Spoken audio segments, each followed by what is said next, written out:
Alright, so what we've got on the workbench today is a engine that you guys have already seen me work on and get working. I know it's a good engine, but we have an issue. When I was trying to pull this one off of the other deck that it was on, which didn't have a bag or have the capability of having a bag attached to it, unfortunately two of these retention bolts broke that hold it to that deck. So we have an issue where you can either somehow tap and drill the halves of the bolts out that are still in the thing, which I've done before. It's no easy task, it's highly aggravating. Or you can just take the whole sump off and replace it with another one off of another part. So in that case, what I have here is a donor deck with a good bag and is mostly complete. I do have a brake cable for it and the handle's right there, but this engine's missing a ton of parts. I could probably get this thing going again, but what I'm going to do is just take this engine off, put that other one on, and use the sump off of this engine onto this other one that I'm working on. So we are going to beautify this one a little bit. I'm going to clean up this beauty cover with some isopropyl alcohol, and then I'm going to spray it down with some red spray paint, tape all this off, of course. Make it look a little bit better. Maybe hit this with some black spray paint. I've already emptied all the oil, all the gas out of this thing. A bit of a trick to getting one of these sumps off pretty easily is to clean up this shaft really well. I'm going to show you how I do that. All right, so what I use to clean up these shafts to get this sump off easier is this, my trusty Chicago Electric Harbor Freight branded angle grinder with a wire wheel attachment at the end of it. All you do is just clean up the shaft. I'm going to do that really quick. I don't need to show you guys that entire clip. But this is all you do.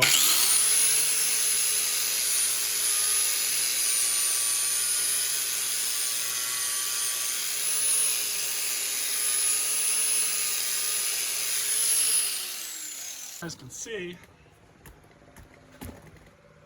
how much of a difference it makes. Huge difference, a lot easier to mess with it. Usually a couple whacks with a rubber mallet knocks it right off, and then you can rock it off the rest of the way. So it's all much cleaner now. And what you can do to kind of help it out a little bit, just a little WD-40, not a whole lot. Let that soak in for a minute, and it'll do that on its own because we're going to start taking these bolts off. We got 1, 2, 3, 4, 5, and 6 on these models. Use trusty DeWalt impact.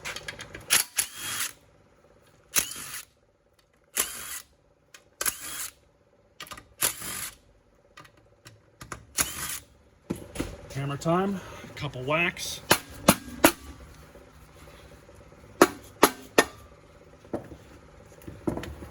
That should be enough. And that's it. So you guys can see we have the gasket that came off. We're gonna have to fix that. I'm gonna get the vacuum out here.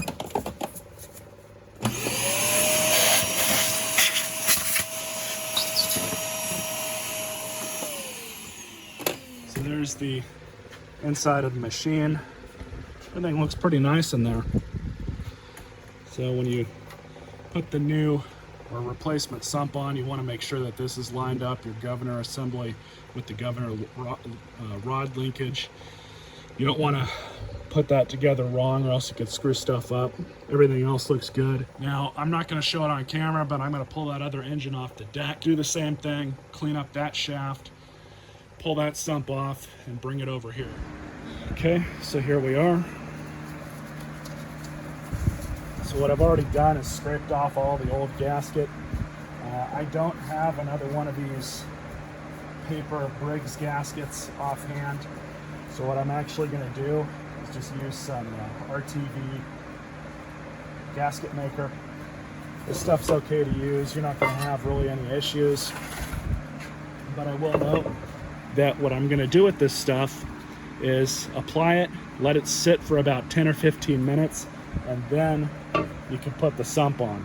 It gives it enough chance to kind of dry just a little bit, enough to get tacky, and then it won't kind of smear it all over the place when you press it in, because then it'll push it all out, and when you do it this way, it's not going to do that much.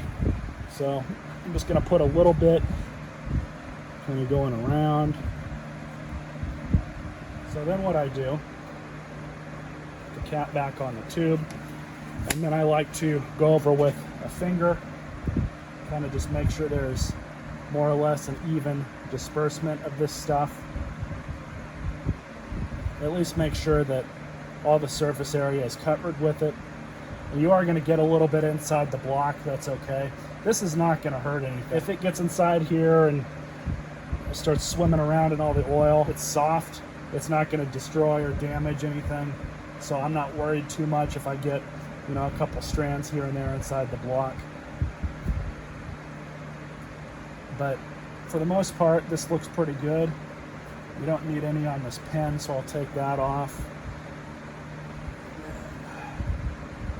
Just a little bit over here. So we're just gonna let it set for a little bit, let it dry, get a little tacky, then we're gonna throw that sump on. Just gonna undo the dipstick tube.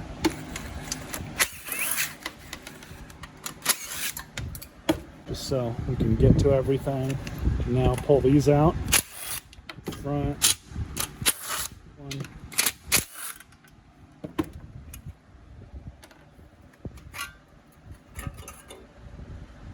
Spider check.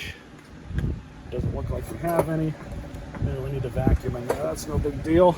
So I'm just going to set this down below on top of my custom mower holder trash can of justice. So let's get to replacing this cord.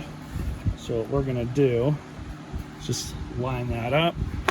Then I'm going to get a pair of vice grips to lock it down right here with that nub. Yeah, you know, I might just pull this thing off, get in the way.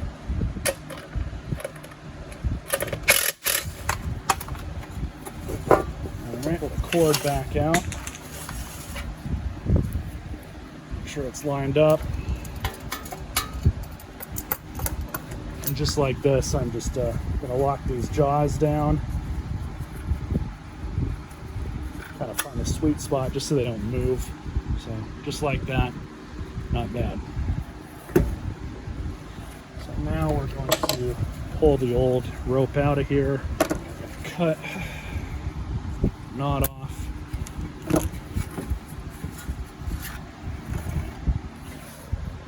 So here's the rope. I'm going to size this up off camera, but first we're going to pull this out. So here's the new rope all sized up. Just gonna stick her on through, kind of rotate it a little bit to pop it out. And all you do, now because this rope is new and it is a little bit thicker than the original, what I do is just put another smaller knot on the other end of the handle. So like this, you just move it up. There you go. It's not going anywhere. So now, you just take your other end, which I've already melted both of these ends. I don't remember if I mentioned that or not. You just fish her on back in.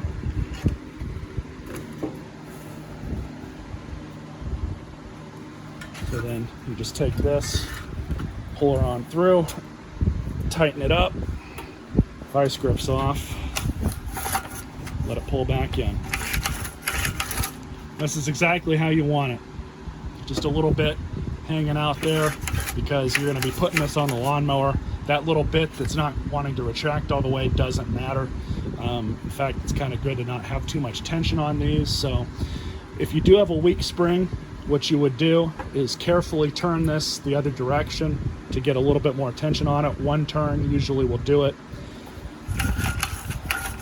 But this one's working fine. I have no reason to believe that I'm going to have any issues with this. So let's stick it back on the engine. What I do with these is just kind of start them by hand. And another thing I want to mention, so you're going to have this piece right here. You want to make sure that that tang is on the outside of this. Sometimes I've seen those on wrong. Sometimes I put them on wrong myself.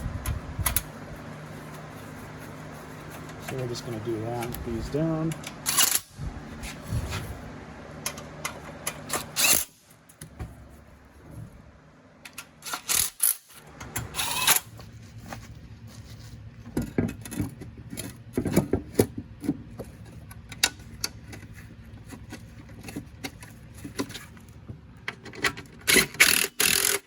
So it is balanced. So I'm just gonna give it a quick sharpen. We'll check it again.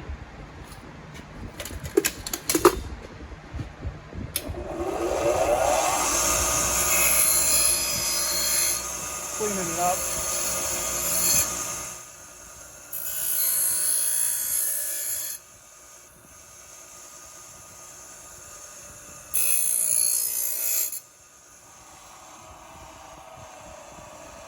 Perfect. So we can throw this on. Blade adapter goes on there nice and easily.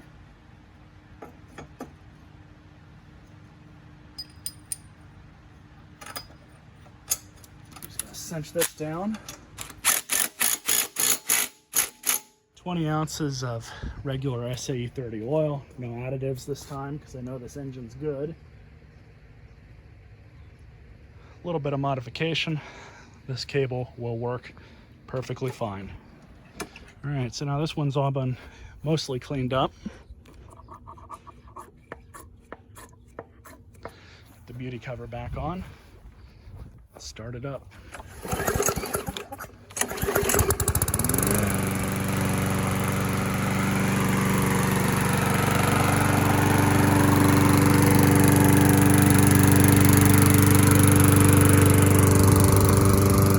This one run for a bit. I'll plug it back in about 10-15 minutes.